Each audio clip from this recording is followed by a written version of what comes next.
En 1945, molt abans que el primer satèl·lit orbités la Terra, l'autor Arthur C. Clarke va descriure els senyals de ràdio que rebotaven en els satèl·lits per comunicacions a llarga distància. Avui dia, els satèl·lits de comunicacions són d'allò el més comú. La ciència-ficció és, per definició, el gènere de literatura que es basa en avenços tecnològics científics que tenen lloc generalment en el futur. Per això, moltes vegades considerem la ciència-ficció anticipadora o premonitòria. Infinitat d'investigadors han reconegut que la ciència-ficció ha jugat un paper clau en la seva vocació científica i han estat inspiradors per moltes de les seves investigacions i descobriments. De fet, n'hi ha molts exemples de les tecnologies de ficció que han acabat prenent forma en el món real. Una investigació de la Universitat de Hawaii confirma que la ciència-ficció no només juga un paper importantíssim dins del món dels descobriments científics, sinó que el seu impacte és cada vegada major en aquests. Podem concloure que els investigadors utilitzen la ciència-ficció per a 3 coses fonamentals. En primer lloc, investigar dissenys teòrics. Els intercomunicadors de la sèrie Star Trek i el rellotge de pulsera en vídeo del personatge de còmic Dick Tracy tenien evidents similituds amb els smartphones i smartwatches de l'actualitat. O com Kit, el cotxe autònom de la sèrie de televisió El Coche Fantástico, ja no és ciència-ficció. ¡Qué gentuza! Lo sé, chico, lo sé. ¿Te ha roto algo? ¿A mí? ¿Lo dices en broma? Un altre exemple d'això serien les smart glasses com les que veiem abans a les sèries d'espies que aconseguien reconèixer tot allò que tenen davant per l'únic mitjà del vidre de les ulleres. A la realitat i actualment, aquestes ens permeten accedir i veure informació i a més en les nostres ulleres, sense necessitat d'accedir a qualsevol altre dispositiu. Tenim, d'altra banda, també les ulleres de realitat augmentada, que ens permeten visualitzar infinitat de coses encara que no les estem presenciant. Apareixen a la ficció, per exemple, a Marvel, quan Tony Stark li entrega unes ulleres a Peter Parker per ajudar-lo en les seves missions, que li permetien veure i encarregar missions amb només la veu. Un altre cas molt interessant és el del teletransport, un experiment infinitament provat a les pel·lícules de ficció o de fantasia, i pel qual a dia d'avui encara hi posem interès a la seva investigació.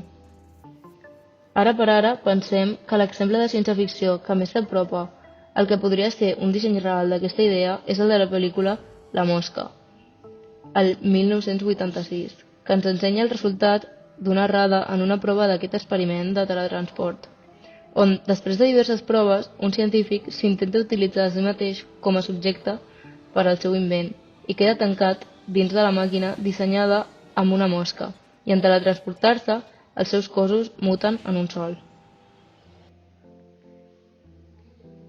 La segona seria referenciar i explorar noves formes d'interacció entre humans i ordinadors, una àrea que els investigadors creuen que cada vegada està més influïda per llibres i pel·lícules de ciència-ficció.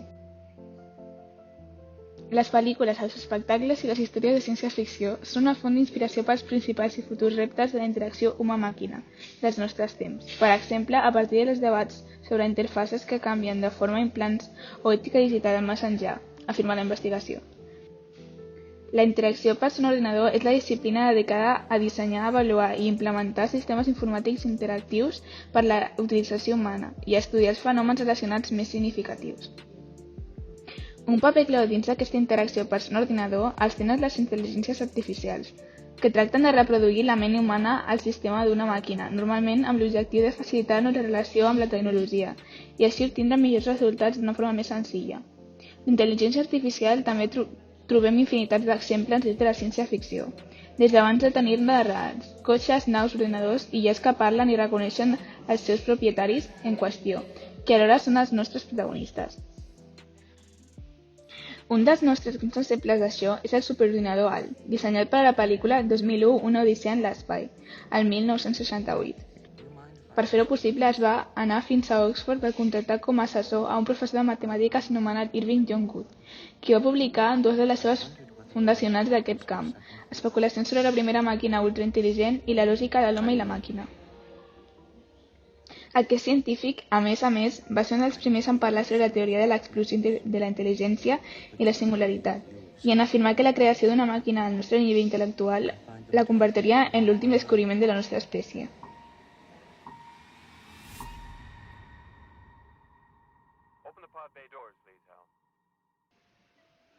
Una altra obra de ciència-ficció que tracta d'aplicar aquesta teoria de l'explosió d'intel·ligència és el famós Terminator, del 1984, que situant-se al 2029 ens narra una història de guerra amb la resistència humana per part d'un món que ha estat conquerit per una IA, Skynet.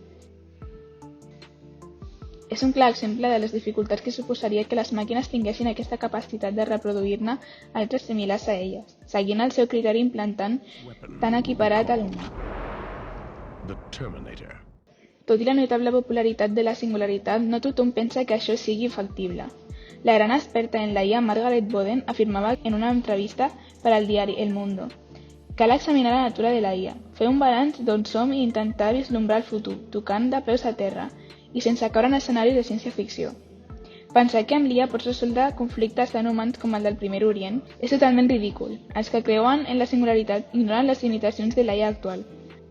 Es basen només en els avenços tecnològics exponencials, però ignoren un fet: l'augment de potència dels ordinadors i la disponibilitat de dades no garanteix una IA de nivell humà. L'última aplicació seria estudiar la modificació del cos humà, un tema que potser s'explora millor des de la ficció. Moltes vegades hem vist pel·lícules futuristes on existeixen robots amb aparença humana, inclòs persones amb parts o components robòtics anomenats cyborgs. Perquè gràcies als avenços científics i tecnològics podem fer de la ciència-ficció una realitat. La indústria biònica és impulsada de manera accelerada gràcies als avenços que s'estan portant a terme en la intel·ligència artificial i en la nanotecnologia. En l'actualitat, les persones porten la tecnologia amb si mateixes per portar una vida quotidiana i còmoda. El terme cyborgs sorgeix el 1960, en plena cursa espacial. Els científics Manfred Clynes i Nathan S. Kline van utilitzar aquest mot com a acrònim de cibernètic i organisme davant la possibilitat de crear un sistema que fusionés a l'ésser humà amb una màquina. Tot i això, no va ser fins al 1997 que veiem una mostra real d'això, quan el metge Philip Kennedy va implantar a un dels seus pacients uns electrodes al cervell. El pacient era un veterà de guerra que patia paràlisi i que, gràcies a aquest experiment, podia controlar la màquina a partir dels impulsos nerviosos. Un exemple molt més evident d'aquesta combinació humana-tecnològica són les extremitats biòniques, ja que les podem observar més sovint i són perceptibles a simple vista. Amb l'aparició d'aquesta tendència, serà qüestió d'anys que veiem normalitzat un concepte que fa dècades era més propi de ciència-ficció.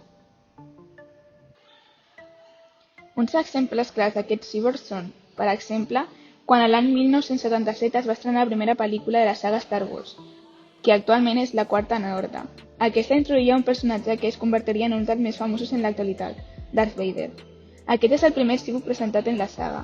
Darth Vader era un humà que per diverses circumstàncies que expliquen a la pel·lícula acaba perdent diverses de les seves extremitats, per lo qual acaba sent reconstruït i adoptant una dependència del seu tratge per poder continuar amb vida.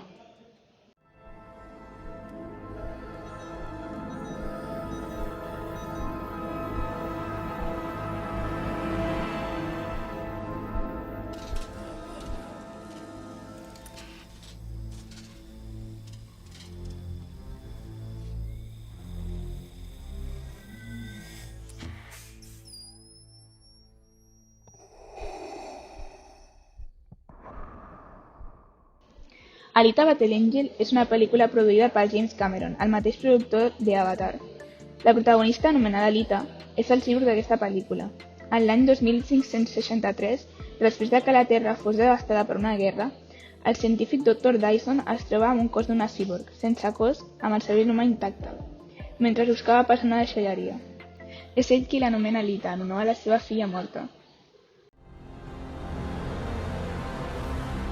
No me quedo impasible ante la presencia del mal.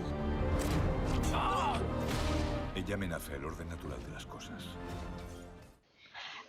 En conclusió, podem afirmar que la ciència-ficció ha estat una gran influència en l'àmbit dels avenços científico-tècnics i que encara hi ha molta feina a fer al respecte.